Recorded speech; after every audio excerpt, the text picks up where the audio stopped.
important tonight. I missed that, Kevin. Maybe he could do us a little good luck dance for what we're going to get. They are way more agile than I could ever be. Did you see that there? At least someone's enjoying all this snow. I thought I'd start out with the big picture tonight and show you at least 14 states, over a dozen states tonight, impacted by this next round of wintry weather, whether it be a winter storm warning or whether it be from ice or plain old sleet. Boy, just a mess tonight from Kansas City all the way up to Boston. Again, so much of the east being impacted by yet another winter storm. Right now, here in the metro, 3 to 6 inches of snow, a good bet. So yes, enough snow to shovel. Snow-covered roads are expected. And before all is said and done, yes, did you just read this headline here at the bottom? Possibly more. Again, should things not pan out as expected, there could be areas that exceed the 6 inches.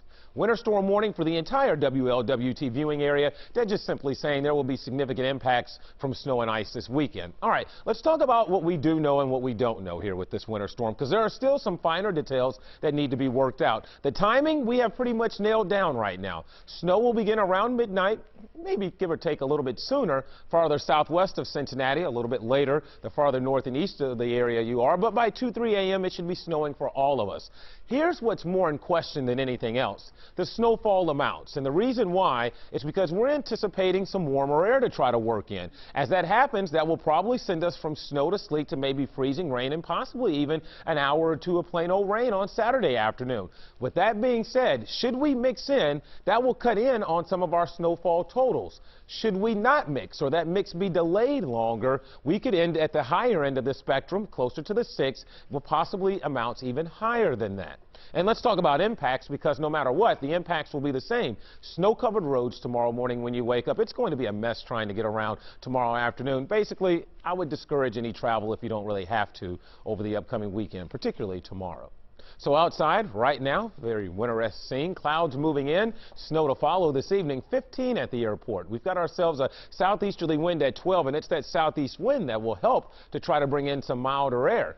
Matter of fact, temperatures will warm through the evening hours. 14 in Springboro, 18 Hamilton, 18 in Vevey. But boy, we've got a long ways to warm up though before we can get rid of the threat for wintry weather. So this evening, no problems if you have dinner plans, you're going out to check out a movie. Temperatures rise underneath cloudy skies. Will actually climb close to 20.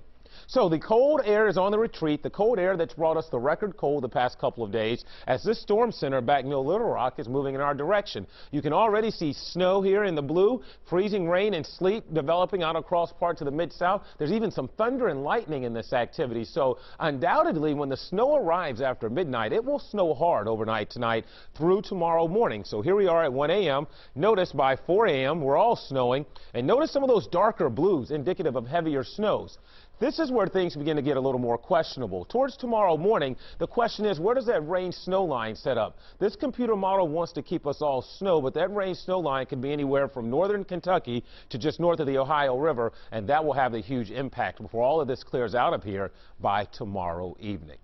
So tonight, snow will arrive after midnight. Again, a couple of inches by morning, 21 for a low. And then tomorrow, expect a wintry mess across the area. You can see a little bit of everything. 36 for an afternoon high. Here's your 7-day forecast. After this storm will follow more bitter cold as it takes us through the end of February, with overnight lows back below 0 again by midweek. All right, Kev, thank you. I'm glad that they wrote this so Cherie gets to say it.